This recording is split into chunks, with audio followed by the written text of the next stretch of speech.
क्या सभी के घरों में इसी तरह होता है या सिर्फ मेरे घर में? मुझे लगता है सभी के घरों में जिनके सिर्फ बेटे हैं, जिनकी हेल्प करने के लिए बेटियाँ नहीं हैं।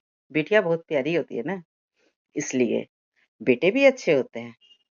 लेकिन उनका मूड हो काम करने का तब।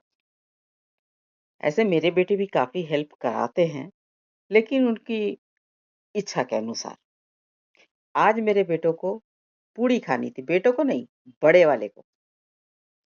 छोटे वाले को मस्करी सूझ रहा था। मैंने एक गलती क्या की, मैंने कहा कि जब बना ही रहे हैं तो एक वीडियो भी बना लो। फिर उसने जो मेरा बंटा-धार किया, कभी इधर से तो कभी उधर से, मैं रीटेक दे-दे के थक गई।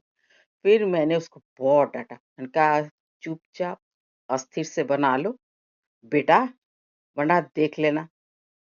तब जाके उसने सही से थोड़ा-सा वीडियो बनाया और मैंने इसको काट-छाँट के जैसे भी एडिट करना संभव हो पाया, मैंने एडिट किया।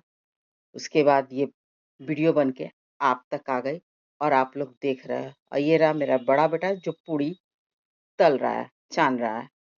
इतनी मुश्किलों के बाद इतनी सारी पूड़ियाँ बनी और ये वीडियो भी। बच्चे अच्छे हैं, बस शरारती हैं। बच्चे हैं तब तक। वैसे यहाँ तक वीडियो देख लिया, आपको वीडियो अच्छी लगी हो तो लाइक ज़रूर कीजिएगा, मेरे शरारती बच्चों के लिए।